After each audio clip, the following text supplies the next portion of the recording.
In engineering physics, in the earlier sessions, we tried to understand the concept of atomic structure, radioactivity, etc.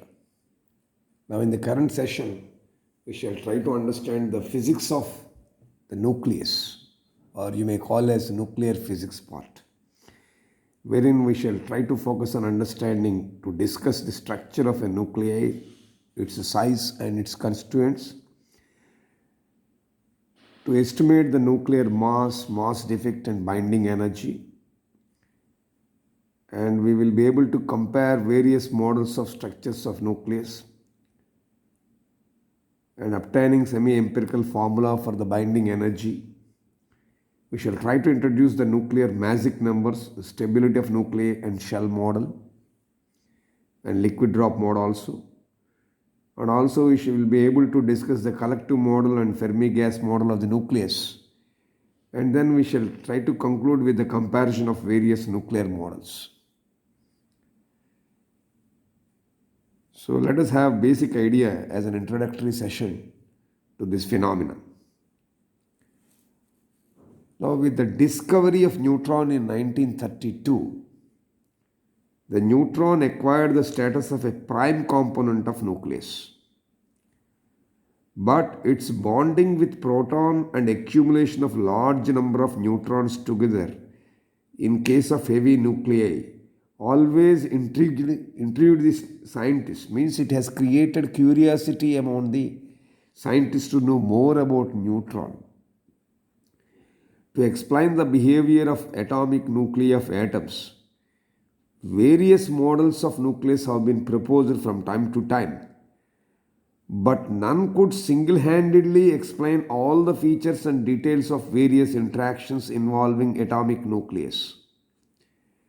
The binding energy that comes in the form of mass defect of a nuclei is a measure of nuclear force that binds the nucleids together.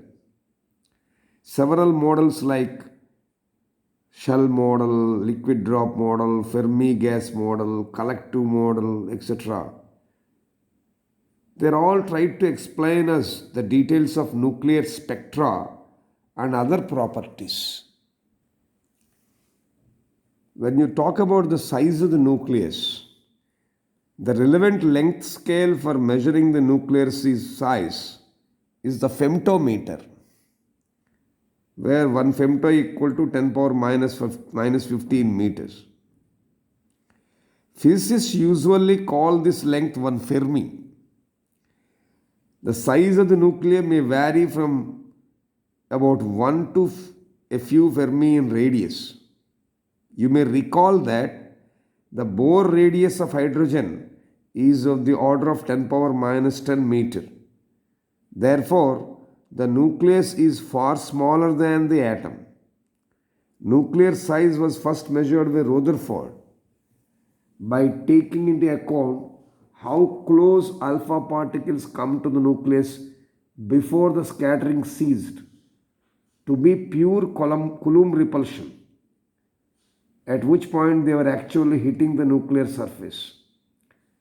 Despite its small size, the nucleus has about 99.9% of the mass of the atom. We know that the neutron was discovered in 1932 when James Chadwick used scattering data to calculate the mass of this neutral particle. Since the time of Rutherford, it had been known that the atomic mass number, represented as capital A, of the nuclei is slightly more than almost twice the atomic number means Z for most atoms, and that essentially mass of the atom is concentrated in the relatively tiny nucleus. In 1930, it was presumed that the fundamental particles were protons and electrons, but the presence of electrons was a must in bound form in nucleus to partially cancel the charge of protons. But by that time, it was known from the uncertainty principle and also from particle in a box type confinement calculations that enough energy is not available to contain electrons inside the nucleus. A rough scale of energy required for the confinement of a particle to a given dimension. It can be obtained by setting the de Broglie wavelength of the particle equal to the given dimension. For example, if we presume that the dimension of a hydrogen atom is about 0.2 nanometers, then the corresponding confinement energy is about 38 electron volts, the correct order of magnitude for atomic electrons. But to confine an electron to a nuclear dimension of about 5 Fermis, it requires an energy about 250 million electron volts. So therefore the maximum available confinement energy from the electrical action to the nucleus is proposed by this equation, Zk E square by R, that is. In that case, atomic number 79 is taken. So this is computed to be around 23 million electron volts. That means it is much less than 250 million electron volts. So therefore from this it is theoretically established that electrons cannot exist inside the nucleus.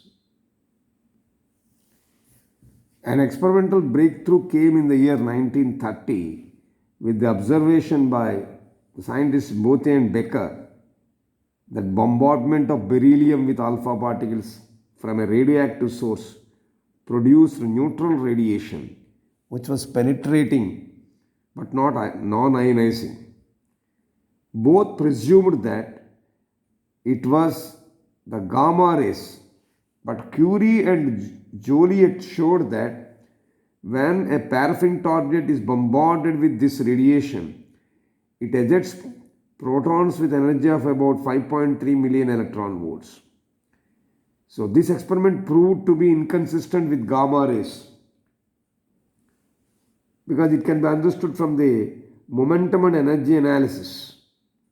So analysis helped us that for a head-on elastic collision where a small particle strikes a much more massive one, for the gamma ray the necessary energy was much greater than any observed energy to be available from the nucleus, and hence the neutral radiation must be some kind of a neutral particle. So therefore the 5.3 million electron volts of energy of the ejected protons could be easily explained if the neutral particle had a mass comparable to that of a proton. So for a head-on collision, this would require only 5.3 million electron volts from the neutral particle, a value within the range of observed nuclear particle emissions. This is the schematic representation of James Chadwick's experiment for the discovery of neutron. In a lead shield, polonium alpha source is being kept, and through this, when it is emitting, it is made to fall on a boron target, and the object is made to then falling on another target.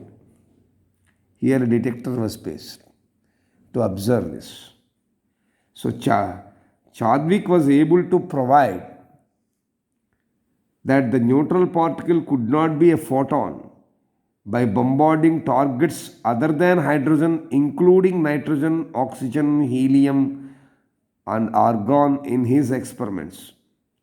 Not only were these inconsistent with photon emission on energy grounds, the cross section for the interactions was of the order of magnitude greater than that for the Compton scattering by photons. Assuming that the mass neutron is close to that of a proton, Chadwick bombarded hydrogen atoms with the produced neutrons in order to learn the speed of the protons after the collisions. Then setting the neutron speed equal to those of a proton, Chadwick used this energy equation earlier to get a neutron of mass of 938 plus or minus 1.8 million electron volts. With a consistent set of experiments, James Chadwick obtained the first value for the neutron mass, which compared well with presently accepted value of 939.57 million electron volts. Let us understand the constituents of nucleus. The simplest nucleus, for example that of hydrogen, is a single proton. It is an elementary particle of energy equivalent mass of about 940 million electron volts, carrying a positive charge exactly opposite to that of electron's charge, having a spin of 1/2, and is a fermion, because no two protons can be in the same quantum state. After this, the next simplest nucleus can be called as deuteron. It is a bound state of proton and neutron. The neutron, like the proton, is a spin 1/2 fermion, but it has no electric charge and is slightly heavier than proton by approximately 1.3 million electron volts. The binding energy of deuteron, analogous to 13.6 electron volt for hydrogen atom, is around 2.2 million electron volts. A photon of this energy can ionize deuteron into a proton and a neutron. But however, it is not necessary to actually do this experiment to establish how tightly the deuteron is bound. One only needs to weigh the deuteron accurately. It has a mass of 1875.61 million electron volts. The proton has a mass of 938.27 million electron volts, and the neutron has 939.57 million electron volts. So together, but to some distance apart, they all have a mass of 1877.93 million electron volts. That means 2.2 million electron volts more than the deuteron. So therefore, when a proton and a neutron come together to form a deuteron, they must unload 2.2 million electron volts of energy, which they do so by emitting a photon, which is called a gamma radiation at these energies. Both protons and neutrons, being fermions, obey the exclusion principles, as two protons with spin up cannot be in the same state, although two with the opposite spin directions could, and a proton and a neutron can occupy the same spot at the same time. And protons and neutrons are referred to as nucleons. So the total number of nucleons in a nucleus is usually denoted by the mass number A, where A is Z plus N, Z is protons and N is neutrons. So the chemical properties of an atom are determined by the number of electrons, which is always equal to the number of protons. That's why it is called atomic number. Nuclei can have the same atomic number but different number of neutrons. And these nuclei are called what we know as isotopes. In Greek, isotope means same place, since they occupy the same place in the periodic table. Nucleons attract each other within a short range, but by a very strong force called the nuclear force. For electrons, the strong central force tends to dominate. In the nucleus, the nucleons are attracted mainly by their immediate neighbors.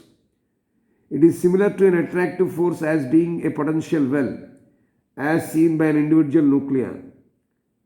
In terms of the nuclei, as filling the lowest available quantum state in this well, similar to electrons in the atom.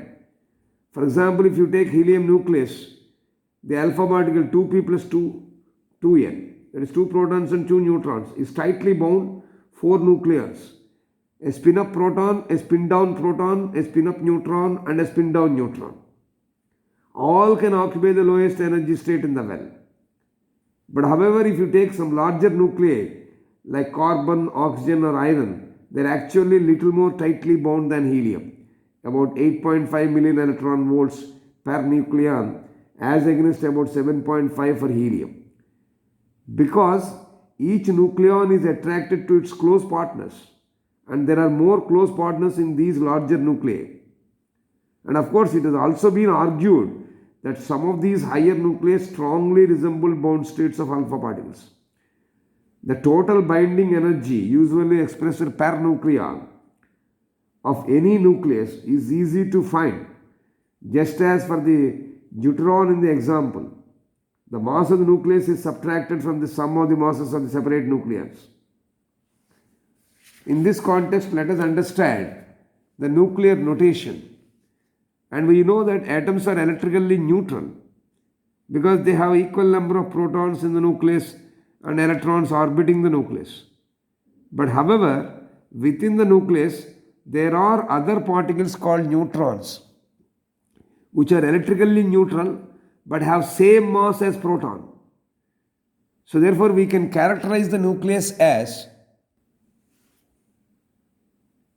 showing the atomic number with alphabet Z, which equals the number of protons in the nucleus, and also denoting mass number as capital A, which is equal to the number of nucleons, that is protons plus neutrons in the nucleus. And always an element is defined by the alphabet X. Generally Z atomic number and A denotes a particular isotope of that element. The usual notation can be like this. For example, there are 4 common isotopes of carbon. See, the atomic number is same, but mass number is varying 11, 12, 14 and etc. They are most abundant, about 98% they are available. What we have to understand here that is each of these isotopes of any particular element has same Z but a different mass number. So let us understand nuclear mass now. The fundamental relation that is used to discuss properties of nuclei and the nuclear relations or reactions is generally carried out by using the Einstein relation E equal to mc square. This relates, we know, the energy to mass m, where c is the velocity. It is 3 into 10 power 8 meters per second, being the speed of light in vacuum. So therefore, the amount of energy contained, let us say in 1 kg mass, is very enormous. Almost of the order of 9 billion joules. But however, somewhat analogous to potential energy, this mass energy is useful when it gets converted into other forms of energy, like kinetic energy of a moving particle. So this transformation of energy occurs mostly in the nuclei, where the masses are otherwise called energy equivalents involved are very smaller, like the one given here. It is something like rest masses and energy equivalent of various particles. For example, if you take the particle proton, its mass in kg is 1.67267 into 10 power minus 27.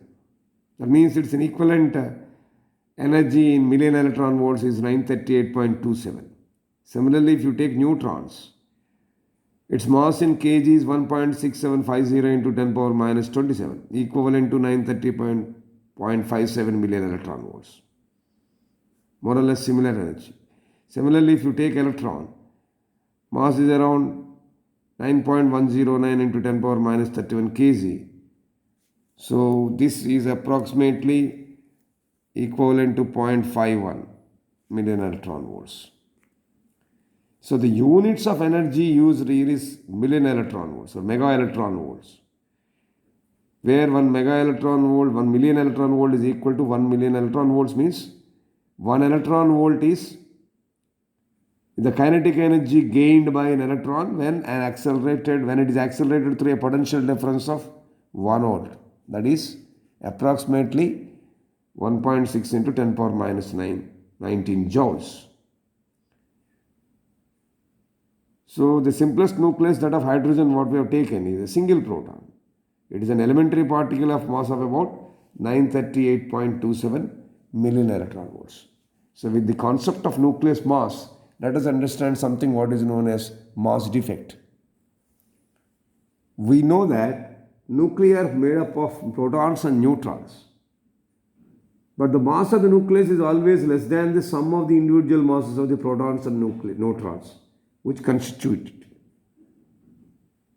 That means Even though nuclei are generally made up of protons and neutrons, the mass of nucleus is always less than the sum of the individual masses of the protons and neutrons which constitute it. So that can be mathematically shown like this. Nucleus mass is much less than mass of proton plus mass of nucleus, helium nucleus, that is mass of neutrons. This is called mass defect. So this difference is a measure of nuclear binding energy which holds the nucleus together. So this binding energy can be calculated from the Einstein relationship. That is, nuclear binding energy is given as rest mass delta mc square. Here delta m is the mass defect. For example, the mass of a proton is taken as 1 atomic mass unit, AMU. 1 atomic mass unit is always represented by the alphabet U. So the mass of a proton, if it is taken as 1 atomic mass unit, it is U. It is actually a little heavier. So the mass of a proton is 1.00728 atomic mass units, while the neutron weight is around 1.00866 units. Okay, so let us understand schematically the difference of nucleon mass and nucleus, what is known as mass defect like this. So let us take two protons. Two protons, each proton is having a mass of 1.00728 units. Similarly, you take two neutrons. Two neutrons into mass of each neutron, 1.00866 units. So when they are together, the total mass of constituent particles has come to around what? 4.03188 units. Now when they combine two protons and two neutrons, it becomes a helium nucleus only now. So when it has become a helium nucleus, the mass of the alpha particle is come to around 4.00153 units. Both are not same. Observe here. Two protons put together, this is the mass. Two neutrons put together, this is the mass. So the total mass of the four constituent particles is something like this. When they are combined, you are getting a helium nucleus. Its mass is found to be this one. So there is a difference. If you calculate the difference in the mass, which comes to around delta m, this mass defect delta m is found to be 0.0304 units. So this is how you can show the difference of nucleon mass. This is nucleon and the nucleus. Nucleon mass and nucleus can be shown as mass defect. So the mass of a nucleus is always less than the sum of the individual masses of the protons and neutrons which constitute it. So this difference is what is called mass difference. So for alpha particle, this delta m, which is 0.0304 unit, that is mass unit, which is mass defect, and the energy equivalent to it is calculated by the Einstein relation. That comes to around 28.3 million electron volts. So this energy is what is known as binding energy of the alpha particle or helium nucleus. So when you look at binding energy of a nucleus, binding energy of a nucleus can be defined as the energy equivalent to the mass defect of the nucleus. That is, when a nucleus is formed from the nucleons, the mass of the nucleus is not equal to the total masses of nucleons. The difference of these two is what we have defined earlier as mass defect. For example, if mass of a proton is taken as m suffix p, mass of a neutron is taken as m suffix n. M is the total mass. Z is the number of protons in the nucleus. And A is the mass number of the nucleus. Then we can define mass defect as something like this. So that is equal to binding energy. Suppose if the binding energy is divided by total number of nucleus, then this EB by A, mass binding energy is represented as binding energy EB, So if the binding energy is divided by the total mass number of the nucleus, then EB by A, which is nothing but delta mc square by A, is what is termed as average binding energy. So delta mc square by A is nothing but average binding energy. So average binding energy shows a characteristic variation in it with respect to the elements in a periodic table. So that can be understood from the binding energy curve with atomic mass being taken on x-axis and binding energy per nucleon is taken on y-axis. Now we can interpret this curve. So almost for all the known stable nuclei, if you take, binding energy is always positive. So from this curve, the first point that can be revealed is binding energy for all known stable nuclei is positive. For example, if you take these peaks, so peaks in binding energy, let us say at A equal to 4n, for light nuclei corresponding to helium 4, beryllium 8, carbon 12, oxygen 16, neon 20, magnesium 24, like that. So in the medium mass region, that is between mass number 25 and mass number 125, between that, the average binding energy per nucleon is almost constant. So there is a slight decrease. Here it is constant.